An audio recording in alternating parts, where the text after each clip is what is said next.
Good afternoon, traders and investors. Will back here with another one, coming to you with a Sunday video, guys. And it's that time of the week again where we go over the top 5 options plays for the upcoming week. Hopefully you guys had a very nice weekend so far. Now keep in mind, all of the options plays in today's video are going to be for selling options, more specifically for selling put options as part of the larger wheel strategy that I like to run on the channel. Why do I like this strategy so much and use most of my available trading capital to trade the strategy? For 3 simple reasons, guys. Number 1, if you're a beginner especially, it's very easy to learn and to manage, but most importantly, it's very easy to scale up or down depending on the size of your account. Reason number 2 I enjoy this strategy so much is because it is a very passive strategy. It requires low time management. If you have a full-time job or you run a business or you're traveling, such things like that, right? You only really need to put in about 15-20 minutes worth of work per day. So as a result, you can be doing many other things while still making some very decent ROI in the market. Reason number 3 I enjoy this strategy is, of course, because of the consistency and the high win rate. Most of all these options plays have a 90+% success ratio, so meaning that it's very good for building up consistent trading gains and building that confidence, especially in the trading style. So in today's video, guys, we're going to cover a few key things together. Number 1, of course, we have to go over the expectations of the week. What do we have to look out for in terms of news headlines? Number 2, what do we have to look out for in terms of earnings plays and macro events as well? And number 3, just do a quick little synopsis of where we are currently in the markets, right? We know that we're very extended, the bulls are in full control, but if we get some pullbacks, where can we possibly end up? So just take a quick look at the technicals on the charts and see where are the likely areas of pullback and who still remains in control.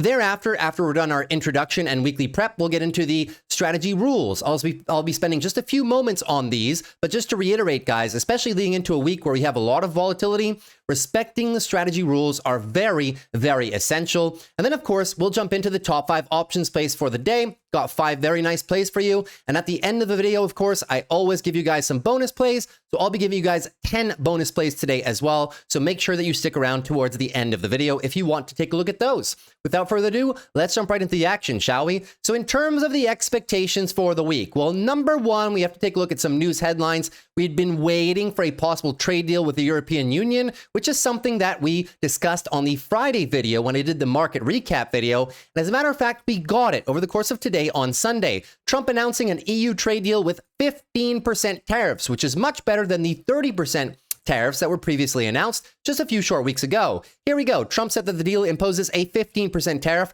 on most European goods to the US, including cars. Some products, including aircrafts and their components, some chemicals and pharmaceuticals, will not be subject to tariffs. The new 15% tariff rate would not additionally be added onto any tariffs already in effect. That is very good, and the markets will view this in a positive light. The 27-member bloc, the European Union, also agreed to purchase $750 billion worth of U.S. energy and invest an additional $600 billion worth of investments into the U.S. above current levels.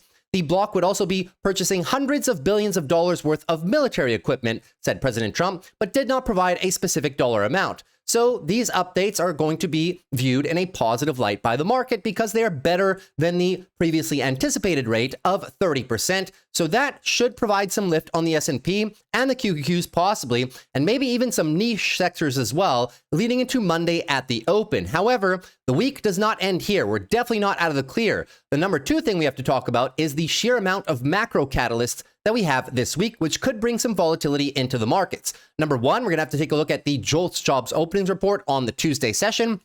Followed very closely by, on Wednesday, we get the ADP private employment change. Last month was not very good. We also get a GDP preliminary number for Q2, which is supposedly coming in at 2.5%. Definitely not indicative of a recession, but if it comes in widely below the expectation, the markets might have a little bit of problems with that. And then on that same day, on the Wednesday, going to be a big day, we get a Federal Reserve interest rate decision. The consensus is for no rate change, but a lot of the emphasis is going to be placed on what Jerome Powell is going to say about the path of interest rate cuts into the near-term future, and also the status of the economy. What does he think about the whole tariff situation, the inflation situation? Are they leaning towards being more ready to cut than not? So a lot of the juicy portions of that meeting will probably be in the Q&A session with reporters after he's done his prepared remarks. Then on Thursday, the action does not end. We get a first glimpse into core PCE. That'll be fun, right? More inflation data. And then on Friday, another big day, the non-farm payrolls and ISM manufacturing, which is also very closely tied to the tariffs and their impacts on producers, of course. So every single day almost, you'll have at least one or many macro catalysts that can throw some volatility into the markets overall. It's going to be a bumpy week, guys, between this European Union deal headline, which is going to be a positive. If we get counterbalancing negative reports from any number of macro events we have, the market's going to get pushed and pulled this week. So it's very important to be confident in the strikes that we are writing for these put options that I'll show you in a bit. But also, don't get too greedy as well, right? Because every single day is going to be a very volatile day. Number 3 has to be the sheer amount of earnings that we have on the table this week. It is the heaviest week of them all for earnings. 39% of all S&P 500 companies will be reporting, and that's across many different sectors and industries. The one reason why I bring this up, guys, is because I never recommend anybody sell puts on companies that have earnings this week. But not only that, if you are selling puts on companies that are sympathy plays to some companies reporting earnings, I'll give you an example, right? Visa's reporting earnings on Tuesday. MasterCard is this same week. In the event that Visa was reporting, but MasterCard was not reporting, and you were selling puts on MasterCard, not knowing that Visa had earnings, well, obviously MasterCard's going to be affected. So there are sympathy plays here. When other companies report, they can affect similar companies in that same industry or in that same niche. So the plays that I've chosen for you guys are some plays that don't really correlate with companies that have earnings this week. Obviously, this week, it's a bit tough to do that because of the sheer size and amount of companies that are reporting. There obviously are going to be some effects one way or another, but still, we want to try and not write puts on companies that have earnings this week. It's a bit difficult with so many companies reporting, but I have found some plays that do not have earnings this week. Actually, one does, but we're going to play it after earnings. We're going to get into that in a little bit. So we got a lot of volatility on the table. Where do we currently stand in the markets? Well, if everything goes absolutely according to plan, you are probably going to be expecting some form of a blow off top. The European Union deal will probably be a net positive for the market. If Jerome Powell is nice to us and the macro data comes in good and all the tech earnings and all other earnings come in good, guys, that is going to lead to possibly a last leg to cap off the month of July. July seasonality is usually fairly good, but then August into the fall, we get a bit more choppy. So if we're looking for one last blow off top, the one thing I do not want you guys to do coming into the end of the week is start selling put options super close to the market because you have FOMO. It is not the correct strategy, right? Selling puts is good when companies are down. We want to be playing the pullbacks with this strategy, not go for perpetual expansion. So be careful there. On the flip side, if every single news event this week is negative, okay, and we get pulled back hard in the markets, I still do believe it's going to be a fantastic buying opportunity. Why? Because the long-term bulls are in full control, guys. Beautiful weekly uptrend right now. The higher lows are set at about 592.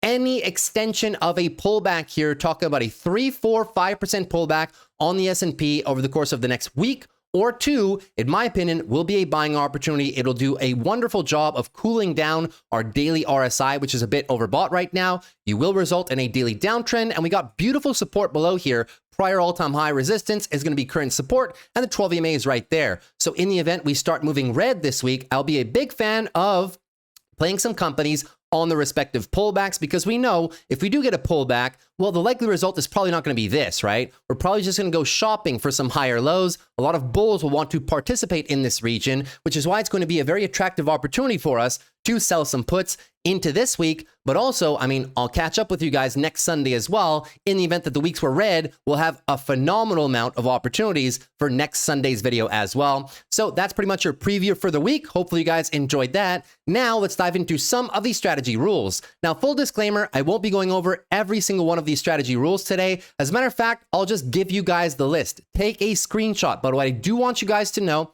is the rules overall. I will leave a 10-minute link down below in the video description where I go over every single one of these rules in detail. It is very, very important, guys, especially when we're currently standing at all-time highs, slightly overbought conditions, right? It's very important that we respect our rules, because the last thing that you want is to get trapped too high because you got too greedy, and then the S&P has a 5% pullback and you have no buying power because you're trapped at the top, right? If you are respecting these rules that I've outlaid right here, that will most likely not happen to you, and you will be able to play the dip, or you'll be focusing on companies that are already on dips into very attractive support levels. The one rule that I always say is focus on high quality, high conviction companies. Meaning, when I'm about to give the top 5 options list and the bonus plays, they are all trade ideas. Whether they are high conviction or high quality companies to you is your prerogative, right? If you don't enjoy the trade ideas,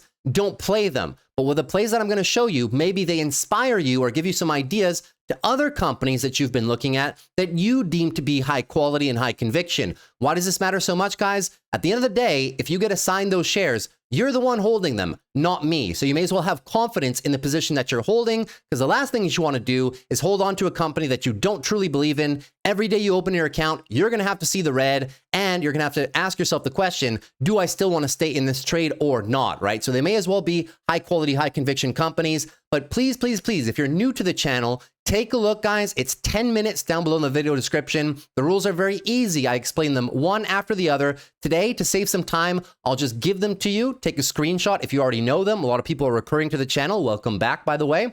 But now we're going to dive into the top 5 options plays just to save some time and just try to make the video as efficient as possible for the YouTube algorithm. So thanks so much for understanding. So top 5 options plays. Play number 1 is going to be Micron. Now, Micron has been appearing on the channel as part of the top 5 options plays for a few weeks in a row for a few key reasons. Number 1, the bulls are in full control of this time frame, and we are just looking for a weekly higher low. We got a ton of resistance back here, prior resistance, which is now going to be beautiful support. The weekly EMAs are also there, but also the valuation of Micron down here in the 110s. I mean, we did it at 125 after their earnings. The valuation is fantastic. They will be expanding their business over the next 2-3 years. So I'm definitely a big fan of just playing this little bit of weekly consolidation. It's very normal when you go on such a meteoric rally that you're going to have some pullbacks. And the best we can do is target long-standing areas of prior price action levels, and this will be very juicy support for Micron, but still, this range of support is wide, 110 down to 99.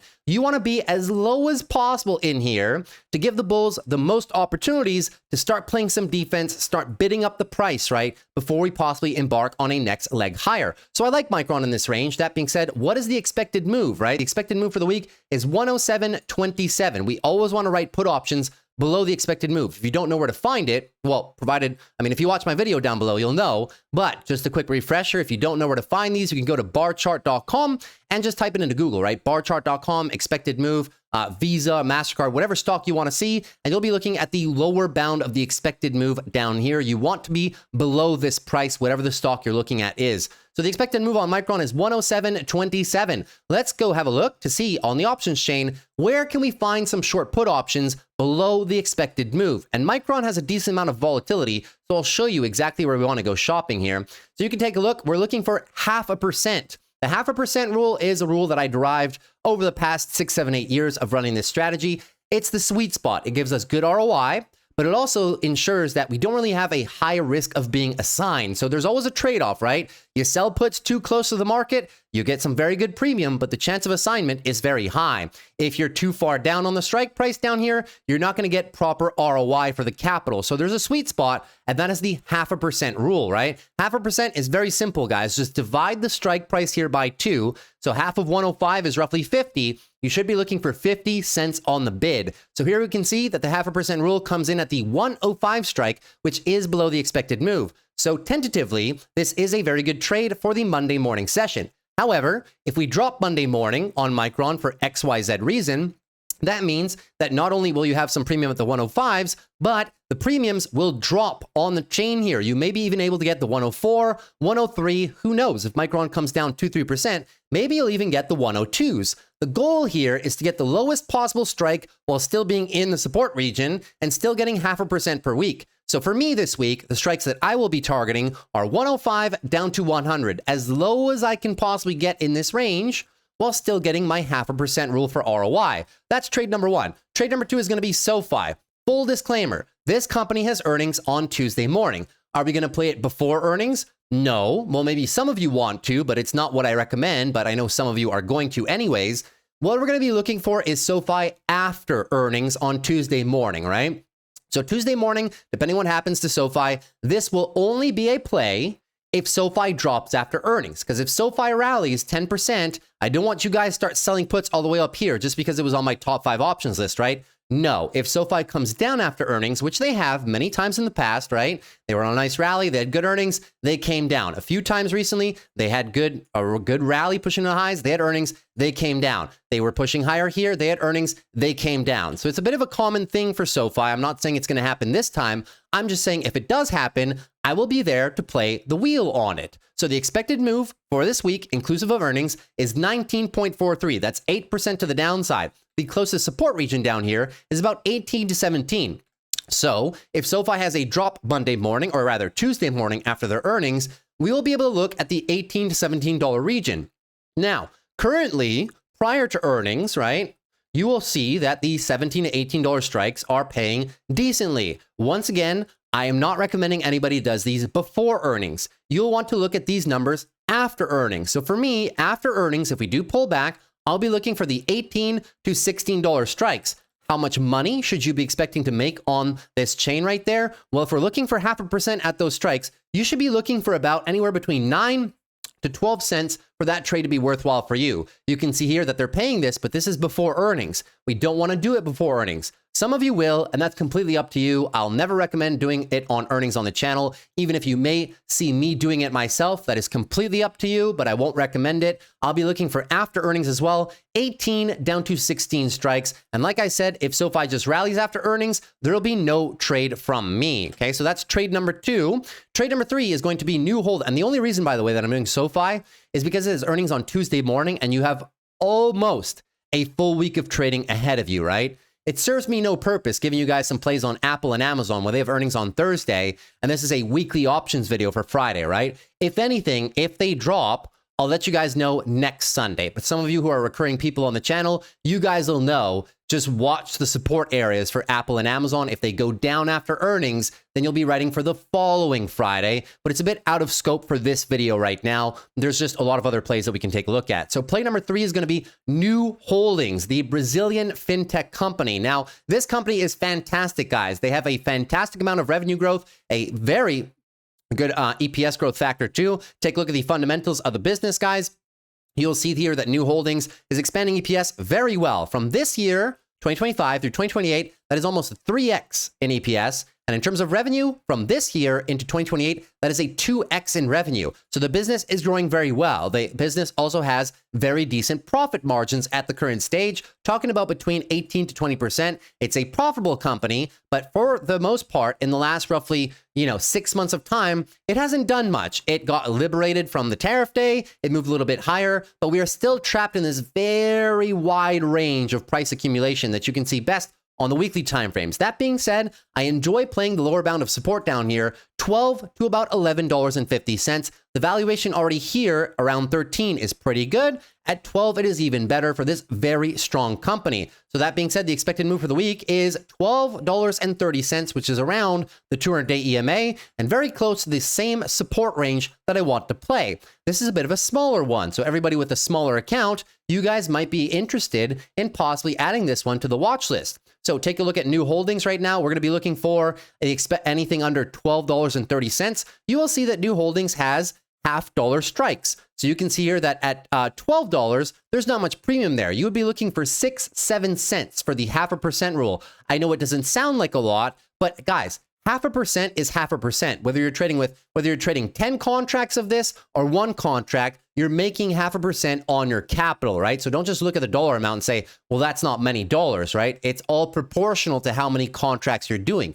0.5% of $100,000 and 0.5% of $10,000 is still 0.5%. The dollar amount will differ, but it's all about scaling in your account, right? That being said, right now at 12.5, we are seeing 1%. So we're kind of in the midway between. 12.5 is above our expected move. However, if we see one more little red day on the Monday session, let's say, well, then you're probably going to be able to look at the 12s. Now, I'm not opposed to doing the 12.5s, even though they're kind of like right in the middle here, right? They're not truly into support. I'd like to be a bit more patient, but one or two more red days, that should do it. You should be looking for the $12 strikes. And if, as I said, you can find 6, 7, 8 cents on those, they will be worth your while in terms of ROI. So keep this one in mind, especially if you have a smaller account. Now, that's play number 3. Play number 4 is going to be CoreWeave. So this one is a little bit different. As we can see, the price action is very new because they just had their IPO, of course. This one is a pure momentum play. If it's not your style, feel free to completely disregard it. However, this one, I've been playing the heck out of it for the past 2-3 weeks since it's been declining. The strategy is a lot of components are the same, guys, but we play this one a bit wider, yeah? If I take you to the CoreWeave options chain, you will see that the premiums, because of the very high volatility, the premiums are very, very attractive, especially if you're close to the money. You'll notice that, wow, I can get almost $500 by playing the 115s.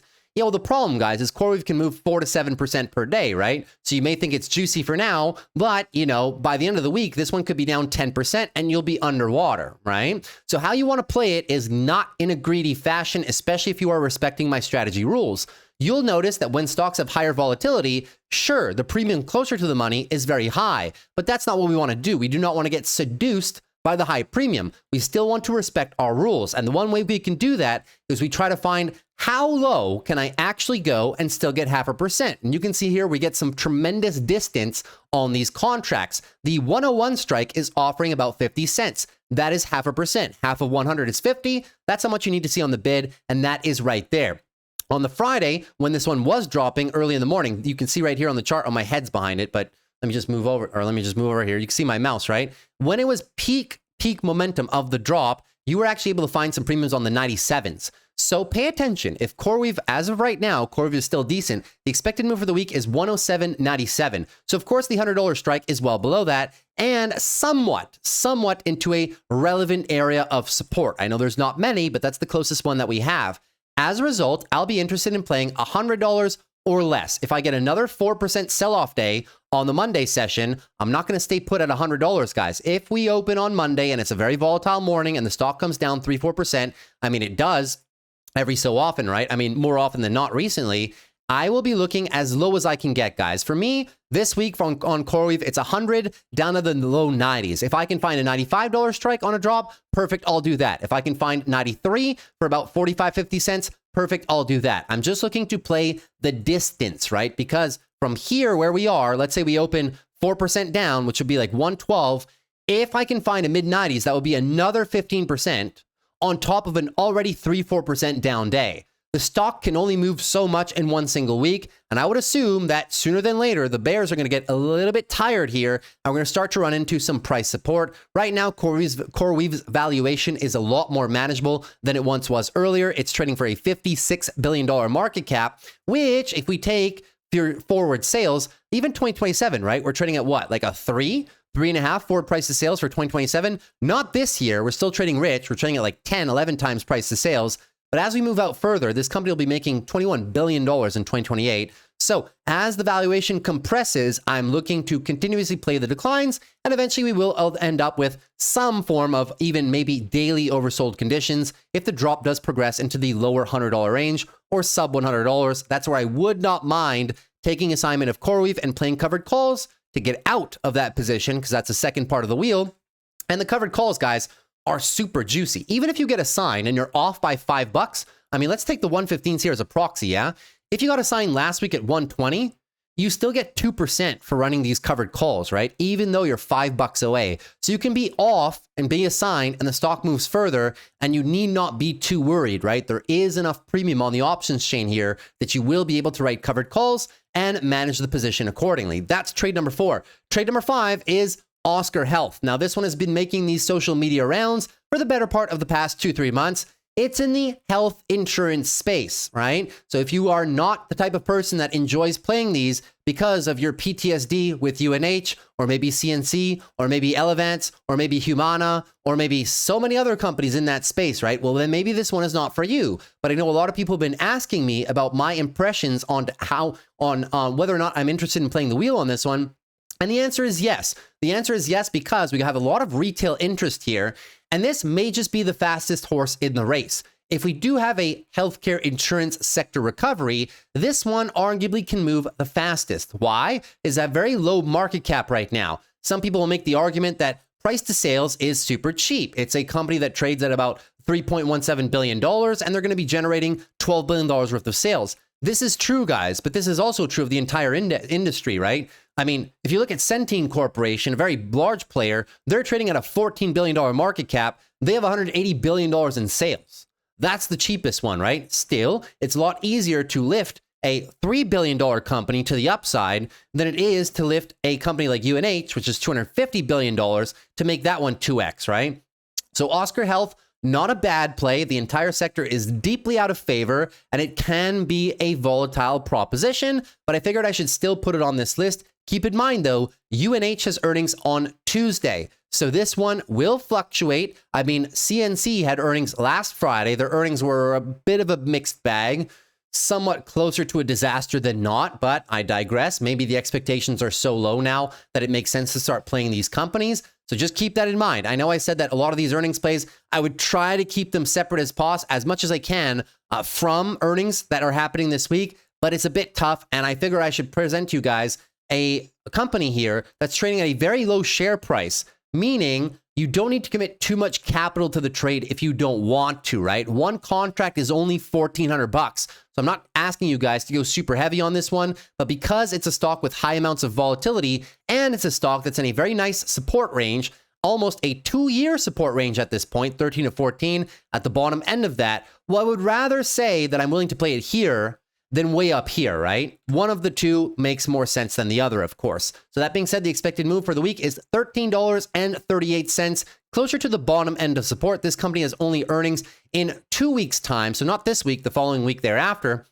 So knowing that UNH has earnings, guys, we have to play this one with a bit of distance. And let me explain you what I mean, right? So Oscar has a tremendous amount of volatility on the options chain. Not opposed to playing it, but I'll play it more safe than not. You can see here that if the expected move is $13.38, you can go over here and see that the $13 strike is paying roughly 1%. The midpoint is 12 cents right there. These are paying 1%. However, if you put in a bid for about 7 cents at the 12.5s, that is 0.5%. 12.5 is about a 10 delta. You have a 1 in 10 chance of being assigned, and for the stock to move all the way down to 12.5 by the end of the week, that'll be a sell-off of 13%. Bottom end of the range as well. So that's just an idea that I'm throwing out for you guys. It is a stock that's in nice support. The volatility is good. We can play it with some good distance. So I figured that I should put it on the top 5 options list for anybody that is interested over the course of this week. That's it for your top 5 options plays, but don't go away just yet. I have 10 bonus plays for you, and I'll be dividing them into 4 different components. 1, 4 growth plays for you guys. Number 2, 2 value plays for you guys. Number 3, some more plays for people who have small accounts. And number 4, some plays for people that have very large accounts that can play companies with a high share price. So with that being said, let's get into the bonus play, shall we? Okay, so part 1 of the bonus plays, guys, we're going to be looking at 4 growth names. Number 1 is going to be SOXL. This one, just because we're looking for a pullback, the parent of this trade is obviously the SOXX semiconductor ETF. Now you'll notice that we're approaching a very crucial area of support. If semiconductors, we know that they've been not struggling, but they have been net down over the course of the past week. Many names were pulling back, except for your, the AMDs, the NVIDIAs, TSMs, and whatnot. A lot of the sector has been pulling back. So if I'm looking to play this pullback into the relevant support area, which is roughly, let's call it what? From here down to the bottom is 5 to 7% away, let's call it. Beautiful area of prior price congestion, and could be a likely area where the bulls may just want to back test before accumulation and maybe a further rally in semi. So I am looking to play the pullbacks, but there's a way to play SOXL because it's very volatile, right? If I'm expecting at most a 4, 5, 6% pullback on the SOXX, no matter what happens this week, that means that I may be looking for a, 8, 9, 10% pullback or 11, 12% pullback on the SOXL because it's 3 times leverage. Where would that put us? That would put us at about $22 to $20. So if SOXL has a pullback, I'll be looking to play this one again. Matter of fact, I've been playing this same range for the past couple of weeks in a row. Usually you have one day throughout the week where SOXL goes down 3, 4, 5%. And that's the day that you're going to be looking at this one, right? So if you take a look at the contracts right here, the $21 range will be providing the 0.5% rule. A lot of people will say, well, why don't you just play it closer? If you guys want to play it closer and want to take your chances with assignment and just go for the super juicy premium, that's up to you. But I'm just giving the more conservative option that does respect the strategy rules. So for me, it's going to be $22 down to $20, as low as I can get while still getting 0.5%. I'll be happy with that. That's play number one. Play number two is going to be Google. So we know that Google might just be affected by some of the big tech names this week. I want you guys to watch out for it, but towards the tail end of the week, because we know, guys, that we have Amazon, Apple, Meta, and Microsoft Thursday and Wednesday, respectively, yeah? So that being said, this one could come into play at the end of the week. Where do I want to play Google? I want to play Google pullbacks. We have now broken through resistance, clear resistance here, 191 out of 184, right? Prior all-time highs, support, we smashed through it. This was resistance as well. That'll be a likely pullback zone. If we do pull back into support, I'll be looking for the 180s, low 180s around the EMAs right there, and around the area that we just broke out of. So this little range right there, pull back into support, there's going to be some bulls that are going to come into action here. If we move lower as a result of those earnings, the trade may only show up on Thursday or Friday. You'd be looking for the following week, not August the 1st, the following week thereafter, looking for the 180 strikes for roughly 0.5%. So keep this one in mind, because I won't be doing another one of these videos before next weekend, right? So if it does come up on Thursday or Friday, maybe you guys would be interested to position for the following week thereafter. That's play number two. Play number three is going to be BITX. This is 2 times leverage Bitcoin, right? So BITX offered a fantastic opportunity on Friday with the Bitcoin pullback. Now, over the course of this weekend, Bitcoin has been performing fairly well, recovering a lot of the losses from the Friday session. However, on Bitcoin, you will notice this area right here is the prior resistance range, will be acting as newfound support, and the bulls control the weekly timeframes here. Clear weekly push, any pullback looking for a higher low, and I will want to play this area. Where does that area translate to on BITX? It translates to right about here, 56 to 55, and since it's a 2 times leverage ETF, with a good amount of volatility, it only takes one decently red day to free up some strikes down there. Matter of fact, we talked about it in my Discord group on Friday. Many people were able to lock in this trade for this current Friday. So if you see something on Monday and Tuesday and you enjoy playing Bitcoin, well, the target area for me is 56 down to roughly the low 50s. Try to get as low as possible while still getting your 0.5% rule. And play number 4 of the growth category, guys, is going to be Elf Beauty. Now, Elf Beauty has been offering at least one trade every single week for the past 3 weeks. Last week, it was on Monday where the stock dropped 5%. We're going to be targeting, guys, the lower 100s, talking about 105 down to 100, down into support, which is these guys right there. It's also these guys. And currently, all the EMAs are sitting there. And we backtested it once, and the bulls reacted beautifully from it.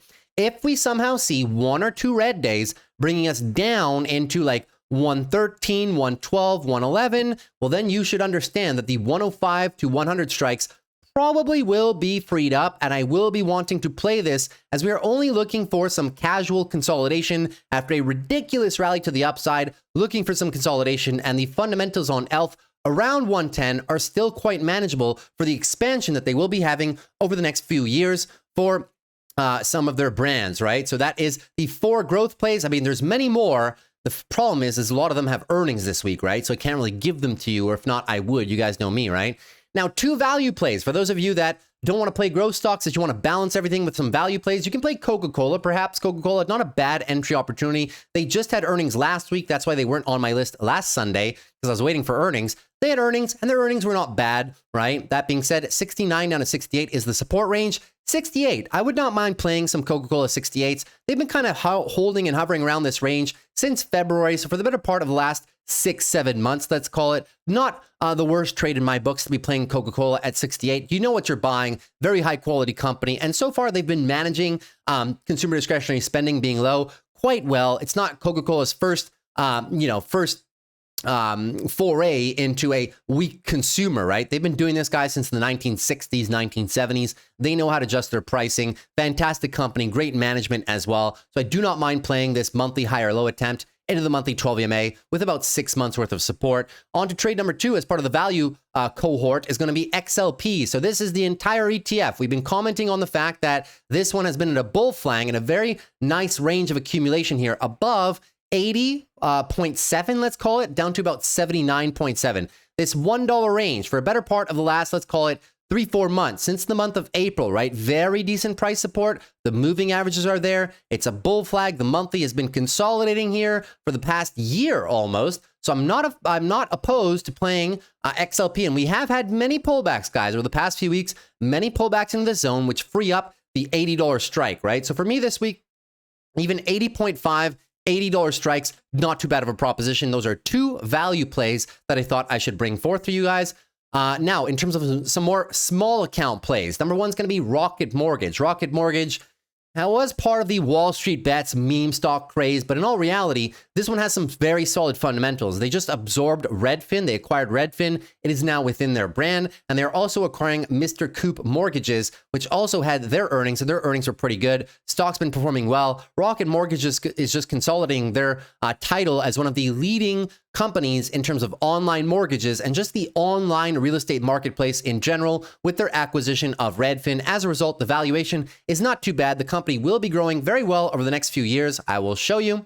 They're growing very well. They're normalizing EPS, which is very good. And the revenue profile will also be increasing as the housing market kind of comes into a more favorable environment with the rate cuts. So it's a thematic play tying into rate cuts. If Rocket Mortgage comes down again, you guys know what I'm doing. You guys have seen me play Rocket Mortgage on the channel for like the past 2 months. If I can find, once again, some $14 down to $13 strikes, I would not be opposed to playing this company as we're coming down back into some heavy areas of price action, that whole $13, $14 range, right?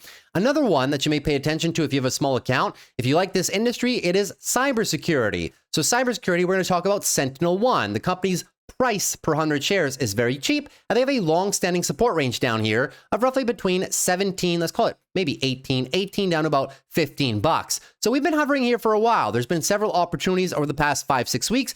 In the event we give back this entire push and move in a volatile fashion back into the 18s, I would not be opposed to playing like an $18, $17 strike and taking it from there. We're very close to support, and that's been an area of support all the way since back in 2023, and the company's doing well. I mean, they're not yet net margin profitable, but the same can be said about a lot of companies in cybersecurity right now. The one good thing, though, they're flipping to positive EPS, and they definitely don't have a problem with revenue growth. The revenue growth is actually quite attractive. So just another idea for those of you with smaller accounts. Now, for people with very big accounts, well, the most obvious play, in my opinion, is still Berkshire. I've been talking about this one for, it seems, as you know, the last month and a half right now, 2 months. Berkshire. I love this one for a few key reasons. Pull back to the 12-month EMA. It's usually always been a good proposition to be playing Berkshire in the context of a bull market, right? Because this is a bear market and 2020 is the pandemic. But in the context of a bull market, usually advantageous to be playing Berkshire. We just recently came into daily oversold conditions. The bulls are trying to set in a reversal pattern here.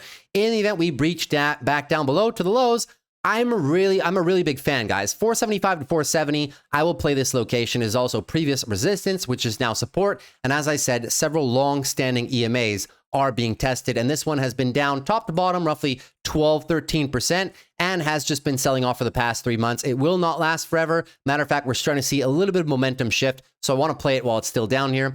Company number 2 for the big accounts, guys, is going to be Lockheed Martin. Lockheed Martin having earnings last week. The earnings weren't bad. They had one-time charge-offs, of course. We covered it on the channel.